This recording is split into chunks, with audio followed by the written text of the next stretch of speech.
திமுக போயிட்டு சுப்ரீம் கோர்ட்டில் சொன்னபோது சுப்ரீம் கோர்ட் நீதிபதிகள் என்ன சொன்னாங்க, விசாரணை நடந்துட்டு இருக்கு சிபிஐ, அவங்க பேசினாங்கன்னு இங்கே இது அரசியல் மேலே ஆக்காதீங்க, அவங்க பேசினாங்கன்னா நீங்களும் பேசுங்க நீங்களும் பேசுங்கன்னாங்க. அவரை சாயந்தரம் சம்மனை கொடுத்துட்டு ராத்திரி வாங்கன்றது, 10 மணிக்குலேருந்து 12 மணி விசாரிக்கிறது, மறுபடியும் ஆஃபீஸ்க்கு போனவர் 2 மணிக்கு மறுபடியும் கூப்பிடுறது, அப்புறம் காலையில் 8 மணிக்கு விசாரிக்கிறது, மறுபடியும் 12 மணிக்கு வாங்க சொல்கிறதுனா இது வந்து ஒரு மன உளைச்சல், டார்ச்சர், இது மன உளைச்சல் தர விஷயம். தாவேக்கா என்ன விஷயம் பண்ணாலுமே நீங்கள் அதை விமர்சனம் பண்ணீங்கன்னா உடனே தாவேக்கா சைட்லேருந்து என்ன வரும்னா திமுக ஆட்சியில் அது நடந்தது இல்லையா, அதிமுக ஆட்சியில் நடந்தது இல்லையா. தாவேக்காவுடைய பெண் வழக்கறிஞரே வந்து அரசு வழக்கறிஞர் நியமனத்துக்கு ரூபா கேட்குறாங்க அப்படின்னு சொல்கிறாங்க. அவங்க கட்சி விட்டு நீக்கிட்டாங்க. இருந்தாலும் வந்து அவங்க உறுதியாக இருக்காங்க அந்த குற்றச்சாட்டில். ஆமாம், எங்கிட்ட கேட்டாங்க, இன்னைக்கு கூட வந்திருக்கு பேப்பரில், அவங்க சொல்கிறாங்க. பிரிண்ட் மீடியாவோ சேனலை பற்றி அவர் கவலை இல்லை, சோஷியல் மீடியா அவங்க கையில் இருக்குது. இன்றைக்கி நார்த் இந்தியாவில் கூட பார்த்தீங்கன்னா இவரை தான் அங்கே ஹிந்தியில் எழுதி ப்ரொஜெக்ட் பண்ணுறதா சொல்கிறாங்க. நார்த் இந்தியாவில் கூட விஜயை பொறுத்த மட்டும் அப்படியே அவரும் காலத்தை அப்படியே தள்ளிட்டு எப்படி பாஜக கவர்மெண்ட் கிட்ட நம்ம நிதி வாங்குறது, எப்படி நம்ம வாக்குறுதியை நிறைவேற்றுறது அப்படின்ற விஷயத்த திமுகவை எப்படி வந்து அவங்க செல்வாக்க குறைக்கிறது.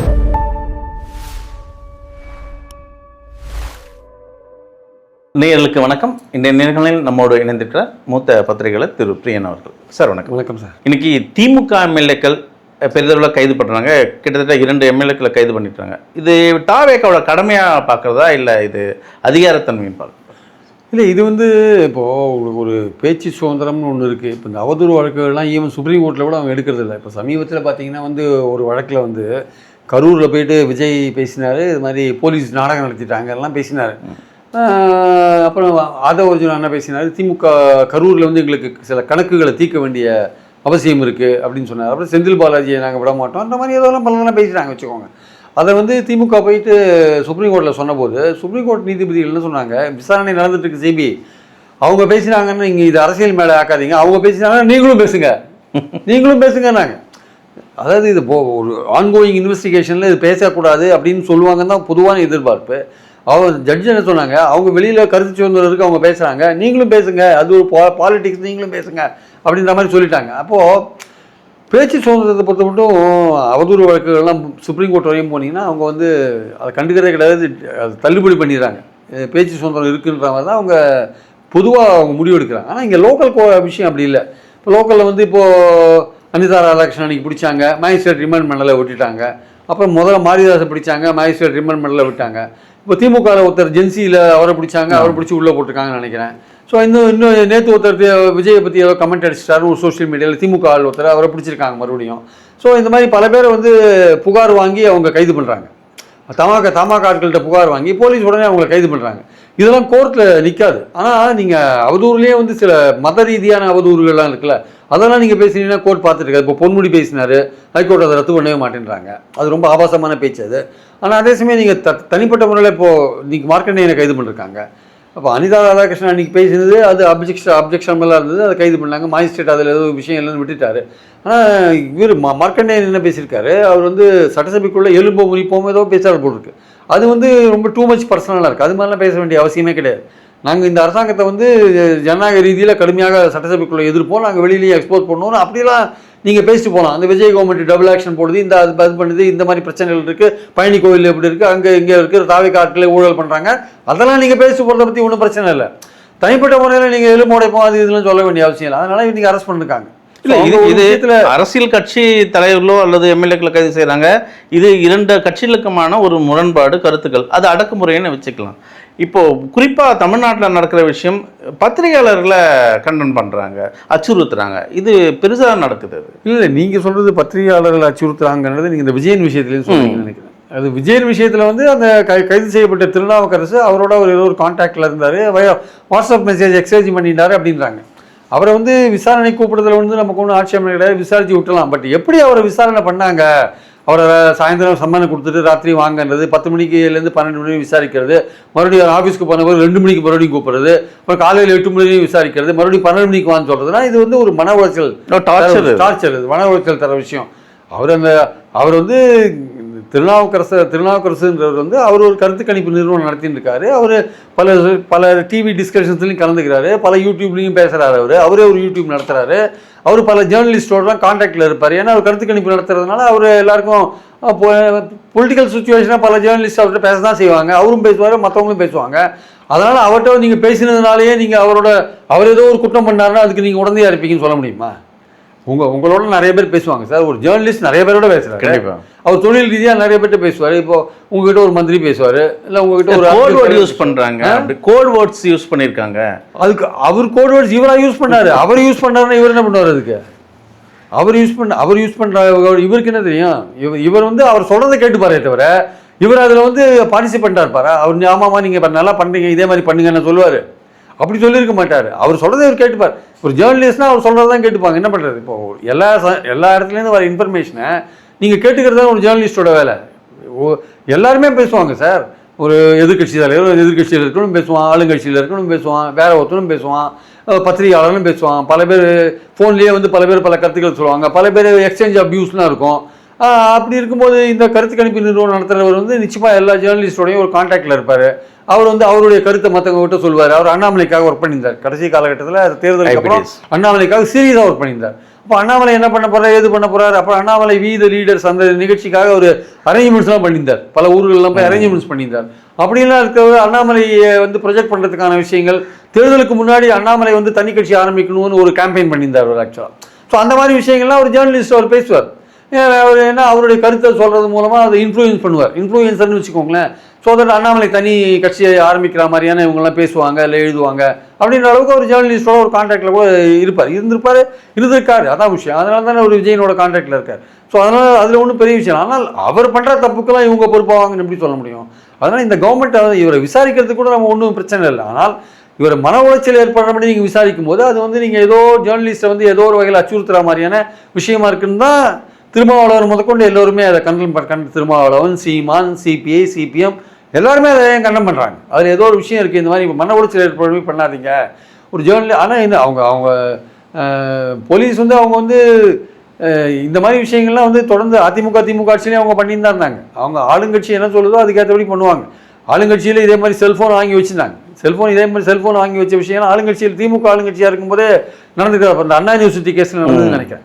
ஒரு செல்ஃபோனை வாங்கி வச்சுட்டாங்கன்னு நினைக்கிறேன். ஸோ அந்த மாதிரி பல விஷயங்கள் நடந்திருக்கீங்க. அதனால் வந்து முன்னாடி திமுகவுக்கும் திமுகவுக்கும் தாவேக்காவுக்கும் ஒரே ஒரு ஒற்றுமை என்னென்னா, தாவேக்கா என்ன விஷயம் பண்ணாலுமே நீங்கள் அதை விமர்சனம் பண்ணீங்கன்னா உடனே தாவேக்கா சைட்லேருந்து என்ன வரும்னா, திமுக ஆட்சியில் அது நடந்தது இல்லையா, அதிமுக ஆட்சியில் நடந்தது இல்லையா.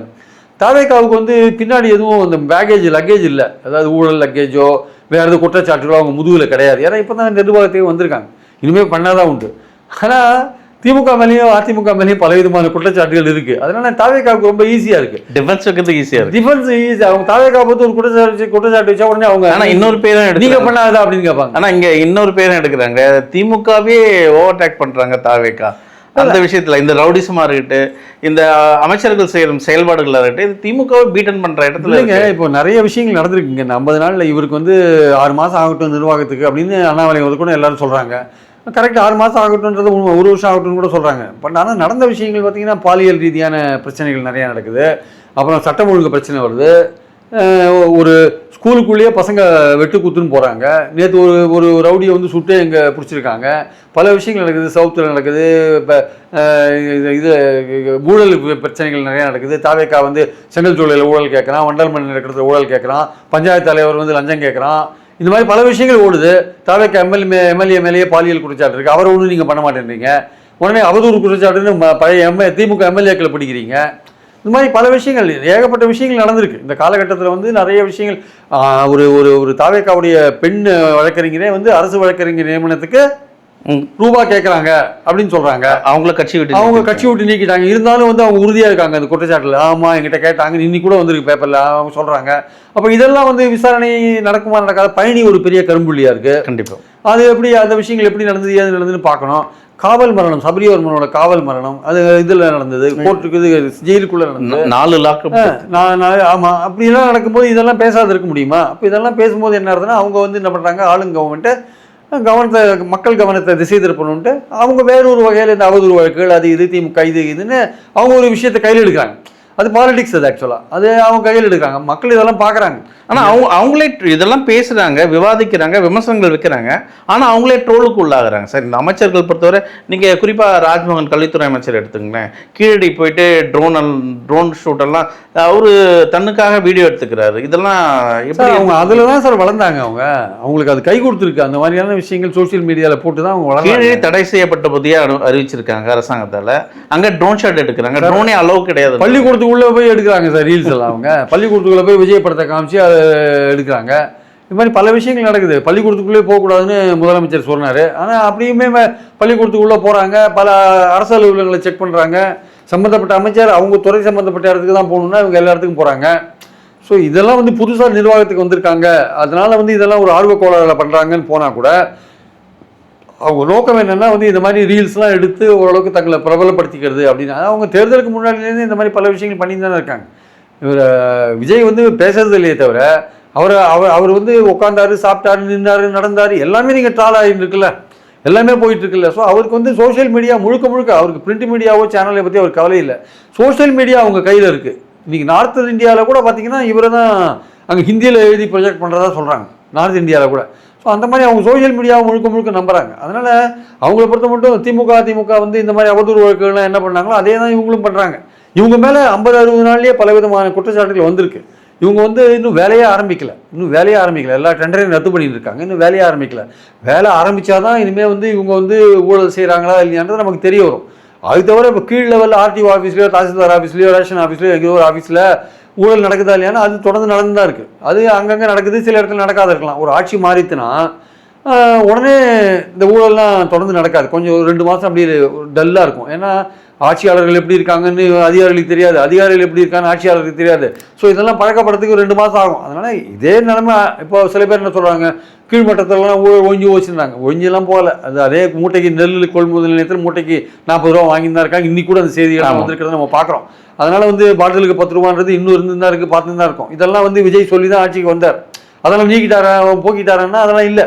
அது இன்னும் அடுத்த வருஷம் இது இல்லாத இருந்ததுன்னா பெஸ்ட்டு, விஜயை பாராட்டலாம். பட் இது தொடர்ந்து இருக்குன்னா எதுவுமே மாறலைங்க. ஆனால் மாற்ற மாதிரி நெரேட்டிவ் செட் பண்ணுறாங்க. அந்த வைகோ போன்றவர்களே பேசுகிறாங்களே, ஊழலே ஒழிஞ்சு போச்சுன்னு பேசுகிறாருல. அவர் எப்படி பேசுகிறாரு, எதை வச்சு பேசுகிறாரு? அவர் எந்த ஆர்டிஓ ஆஃபீஸ்க்காவது போனாரா? ஒரு ஆட்டோக்கார்ட்ட கேட்டேன், பேட்ஜ் வாங்குறது எங்கள் தம்பி போனார் சார், 500 ரூபா தான் பேட்ஜு, ஆனால் 3000 ரூபா கேட்குறாங்க அப்படின்றார். 3000 ரூபா கேட்குறது, 1500 ரூபா அட்வான்ஸ் கொடுத்துட்டு வந்திருக்கேன். அப்போ ஒழிஞ்சுதா? ஆனால் சில பேர் என்ன சொல்கிறாங்க, இல்லைங்க நான் தாசில்தார் ஆஃபீஸ்க்கு போனேன், ரிஜிஸ்ட்ரார் ஆஃபீஸ்க்கு போனேன், உட்கார வச்சு பேசுகிறாங்க சார், உடனே காரியம் முடிஞ்சு போச்சு சார், பட்டா கொடுத்துட்டாங்க அப்படின்றார். அப்படியும் சில பேர் சொல்கிறாங்க, இப்படியும் சில பேர் சொல்கிறாங்க. என்னுடைய பாயிண்ட் என்னென்னா, ஒரு கவர்மெண்ட் மாறி வந்திருக்கு, சில அதிகாரிகள் தைரியமாக வாங்குவான், சில அதிகாரிகள் கொஞ்சம் 2 மாதம் ஆட்டும் பார்க்கலான்னுவான். இது நிலைமை கொஞ்சம் அடுத்த வருஷம் திருந்திச்சுனா நல்லது. லஞ்சம்ன்றது அரசு அலுவலகங்களில் கீழ் லெவலில் வாங்குறது, ஊழல்ன்றது கவர்மெண்ட் இந்த பார்ட்டி ஃபண்டு போன்ற விஷயங்களை டெண்டரில் வாங்குறது. இந்த ஊழல் விஷயத்துக்கான விஷயங்கள் இன்னும் ஆரம்பிக்கல. இன்னும் இவங்க செயல்பாடுகளே இறங்கலையே.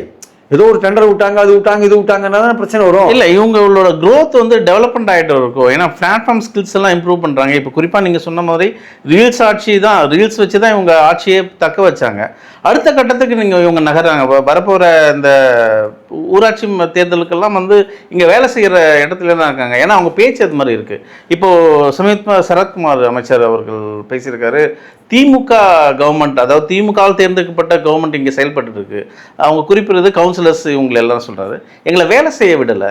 அந்த இடத்துல அவர் பேசுறாரு. அப்போ என்ன டிமாண்ட் அங்கே வைக்கிறாங்க? இந்த உள்ளாட்சிக்கெல்லாம் வர பிப்ரவரி வரையும் பதவி காலம் இருக்குது சார். சில உள்ளாட்சிகளுக்கு முடிஞ்சு போச்சு, சில உள்ளாட்சிகளுக்கு பிப்ரவரினா 1920 வெவ்வேறு காலகட்டத்தில் நடந்ததுனால அது இப்போ பிப்ரவரி வரையும் இல்லாமல் அது முடிஞ்ச பிறகு தான் ஒட்டுமொத்தமாக நடத்துவாங்க. அது எனக்கு தெரிஞ்ச விஜய் செல்வாக்கு இன்னும் இருக்குன்னு தான். உள்ளாட்சி தேர்தல் பேஸ் ஸ்ட்ராங்காகுன்றீங்க? அது இருக்குது. உள்ளாட்சி தேர்தலையும் அவங்களுக்கு இப்போ கூட்டணி கட்சிகள் வேறு இருக்கிறதுனால அவங்க ஸ்ட்ராங்காக தான் இருப்பாங்க. இவர் 29 பார்லிமெண்ட் தேர்தல் தான் விஜய்க்கு ஒரு பிரச்சனையாக இருக்கும். அவர் செயல்பாடுகள் எப்படி இருக்கோ அதை பொறுத்து அது அமையும். இல்லை அவர் காங்கிரஸோட எப்படி ரிலேஷன்ஷிப் வச்சிருக்காரு, இல்லை பாஜகவோட எப்படி உறவு முறை வச்சிருக்காரு, இல்லை அந்த 29 தேர்தல் எப்படி அவர் அணுக போறாரு அப்படின்றது இருக்குது. காங்கிரஸ் சப்போர்ட் பண்ண வர மாட்டாரா, இல்லை வெறும் கூட்டணி கவர்மெண்ட்டில் மட்டும்தான் இருக்காங்க, நான் தனியாகவே போட்டி போகிறேன்னு சொல்கிறாரா? 29 வரையும் எனக்கு அக்ரிமெண்ட் இருக்குன்னு காங்கிரஸ் சொன்னால் கூட இதெல்லாம் தேர்தல் அரசியல் சூழலில் இந்த அக்ரிமெண்ட்லாம் பெருசாக அதுக்கு ஒரு பெரிய வேல்யூ கிடையாது. ஆக்சுவலாக அப்பப்போ இருக்கிற அரசியல் சூழலுக்கு ஏற்ப எப்படி செயல்பட்டால் நமக்கு அட்வான்டேஜ் தான் ஒரு அரசியல் கட்சி பார்ப்பாங்க. இப்போ எப்படி திமுக பாஜகவோட எப்படிப்பட்ட ஒரு நிலைப்பாடு எடுத்தால் நமக்கு பெட்டர் 29 வரையும் நம்ம தள்ளிட்டு போகலாம், காலத்தை தள்ளிட்டு போகலாம்னு நினைக்கிறாங்களோ அந்த மாதிரி தாவேகாவும் நினைப்பாங்க. 29 தேர்தல் நம்மளோட காங்கிரஸ் இருந்தால் பெட்டரா இல்லாட்டி பெட்டரா, நம்மளுடைய செயல்பாடுகளையும் நமக்கு ஓட்டு விடுமா, நம்மளோட பாப்புலாரிட்டி இன்க்ரீஸ் ஆகிருக்கா இல்லையா, அதை வச்சு தான் அவங்க டிசைட் பண்ணுவாங்க. அதனால் வந்து இப்போ இருக்கிற சூழலில் வந்து இந்த ரீல்ஸ் விடுறது இதெல்லாம் வந்து செயல்பாடுகள் காணும். இப்போ பட்ஜெட் வரணும், பட்ஜெட்டில் வந்து கவர்மெண்ட்டுடைய நோக்கங்கள் தெரியும் நமக்கு. அந்த நோக்கங்கள் தெரிஞ்ச பிறகு தான் நம்ம ஓரளவுக்கு தீர்மானிக்க முடியும் எப்படி அது எந்த லைனில் போகுது கவர்மெண்ட் அப்படின்ட்டு. ஆனால் விஜயை பொறுத்த மட்டும் அவர் வந்து அவருடைய நிலைப்பாடு எப்படி இருக்குன்னா, இந்த வாக்குறுதிகளை நிறைவேற்றுறது தான் அவருடைய முக்கியமான நோக்கமாக இருக்குது. அதுதான் முதல்ல மோதிரம் கொடுக்குறதா முடிவு பண்ணிட்டார். ஆனால் அது ஏன்னா அவர் என்ன நினைக்கிறாரு, நம்ம முதல் எலெக்ஷன்ஸில் நம்ம முகத்தை பார்க்காதே கூட ஓட்டு போட்டாங்க, ஒரு சேஞ்சுக்காக ஓட்டு போட்டாங்க. அடுத்த எலெக்ஷன்ஸ் வந்து செயல்பாடுகள் அடிப்படையில் தான் ஓட்டு போடுவாங்க, அப்போ நம்ம ஏதாவது செஞ்சால் தான் ஓட்டு கேட்க முடியும் அப்படின்னு அவர் முடிவு பண்ணிட்டார். அதுக்கேற்றபடி அவர் ஒர்க் பண்ணுறதுக்கான முயற்சியில் இறங்கியிருக்கார். அதில் எவ்வளோ தூரம் சக்ஸஸ் ஆவார், எவ்வளோ தூரம் மத்திய அரசு நிதி வாங்குவார்லாம் பொறுத்து இருந்தால் நம்ம பார்க்கணும். ஆக்சுவலாக முக்கியமாக ஆர்பி உதயகுமார் இன்னைக்கு ஒரு ஸ்டேட்மெண்ட் சொல்கிறத கவனிக்கத்தக்கது சார். நம்ம தாவேக்காவை சாதாரணமாக இடப்படக்கூடாது, அவங்களோட அடுத்த கட்ட நகர்வு சிஎம் டு பிரைம் மினிஸ்டர் கேண்டிடேட்டில் விஜயை நகர்த்திட்டு போயிட்டு இருக்காங்க அப்படின்னு சொல்கிறாரு. இது எப்படி தெரியல, அது ஒரு கிண்டலாக சொல்கிறாரா, ஒழுங்காக நியாயமான ஒரு ஸ்டேட்மெண்ட் மாதிரி சொல்கிறாரா தெரியல. ஏன்னா நார்த்தில் வந்து இந்த மாதிரியான சில விஷயங்கள்லாம் நடக்குது. ஹிந்தி பேசுகிற மாநிலங்களில் மோடி படத்தையும் விஜய் படத்தையும் காமிச்சு யார் பிரைம் மினிஸ்டர் அடுத்த பிரைம் மினிஸ்டர்னு கேட்குற மாதிரியான விஷயங்கள்லாம் ரீல்ஸ் தான் போயிட்டுருக்குன்னு சொல்கிறாங்க. அது எவ்வளோ தூரம் உண்மைன்னு தெரியல. அந்த மாதிரி விஷயங்கள்லாம் போயிட்டுருக்கு சோஷியல் மீடியாவில்ன்றாங்க. ஹிந்தி ஃபீல்டில் வந்து ஒரு ஹிந்தி ஏரியாக்களில் வந்து விஜயோடைய பெயரை வந்து பிரபலப்படுத்துறதுக்கான முயற்சிகள்லாம் இறங்கியிருக்கு.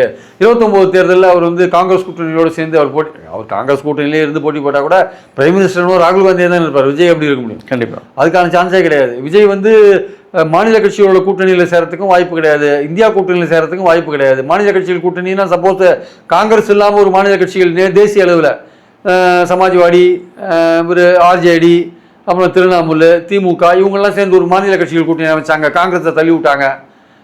அப்படி காங்கிரஸ் தள்ளி விட்டா கூட தமிழ்நாட்டை பொறுத்த மட்டும் காங்கிரஸோட விஜய் இருந்தாலுமே நேஷனல் லெவலில் சவுத் இந்தியா முழுக்க போய் பிரச்சாரம் பண்ணுவாரா? பிரச்சாரம் பண்ணால் பிஜேபி கோச்சிக்கும், பிஜேபி கோச்சின்னா அவருக்கு அப்புறம் ஃபண்ட்ஸ் கிடைக்காது. இந்த மாதிரி பல விஷயங்கள் இருக்கிறதுனால விஜயை பொறுத்த மட்டும் அப்படியே அவரும் காலத்தை அப்படியே தள்ளிட்டு எப்படி பாஜக கவர்மெண்ட் கிட்ட நம்ம நிதி வாங்குறது, எப்படி நம்ம வாக்குறுதியை நிறைவேற்றுறது அப்படின்ற விஷயத்த திமுகவை எப்படி வந்து அவங்க செல்வாக்க குறைக்கிறது, திமுகவோட ஊழல் பிரச்சனைகள்லாம் கையில் எடுத்து அவங்களுக்கு உரிய அந்த சட்ட ரீதியான விஷயங்கள் எப்படி பண்ணுறது அதில் கவனம் செலுத்துவார் அவருடைய பாயிண்ட்.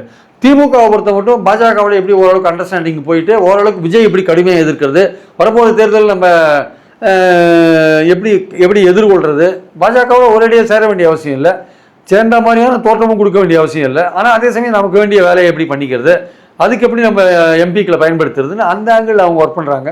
காங்கிரஸை பொறுத்த மட்டும் நம்ம ரீஜனல் லெவலில் நம்ம தாவேக்காவோடய தான் போகிறோம், நம்ம நேஷனல் லெவலில் நம்ம கூட காங்கிரஸ் திமுக வராது, அதனால் திமுக நம்ப வேண்டிய அவசியம் இல்லை. பாலு தெளிவாக சொல்லிட்டார், காங்கிரஸ் எடுக்கிற எந்த முன்முயற்சிக்கும் நாங்கள் ஆதரவு தெரிவிக்க மாட்டோம்னு சொல்லிட்டார் அவர். அதனால் காங்கிரஸ் வந்து ரீஜனல் லெவலில் எடுத்த அந்த அவங்களுடைய நடவடிக்கையினால நேஷனல் லெவலில் அவங்களுக்கு ஒரு சப்போர்ட் அவங்க இழந்துட்டாங்க. ஆக்சுவலாக தமிழ்நாட்டு பிரச்சனைகளை மட்டும் எடுத்துகிட்டு திமுக ஃபைட் பண்ணிட்டு இருக்கோம். அதே சமயம் பாஜகவோட ஓரளவுக்கு ஒரு எழுதப்படாத ஏதோ ஒரு ஒப்பந்தத்தில் அவங்க இருப்பாங்க. நாட்கள் போக போக விஜய் கவர்மெண்ட் எப்படி பாப்புலாரிட்டி சரிதா, அது நிமிர்ந்து நிற்குதான்றதை பார்த்துட்டு திமுகவுடைய பாலிடிக்ஸ் இங்கே ஸ்ட்ராங்காக அவங்க எமர்ஜ் ஆவாங்க. அதிமுக இருக்கிற கட்சியை எப்படி அவங்க கட்டுக்கோப்பாக கொண்டு போவாங்கன்றது யோசிக்க வேண்டிய ஒரு விஷயம். ஆக்சுவலாக இன்னொரு 6-7 எம்எல்ஏ போனால் என்ன பண்ணுறது?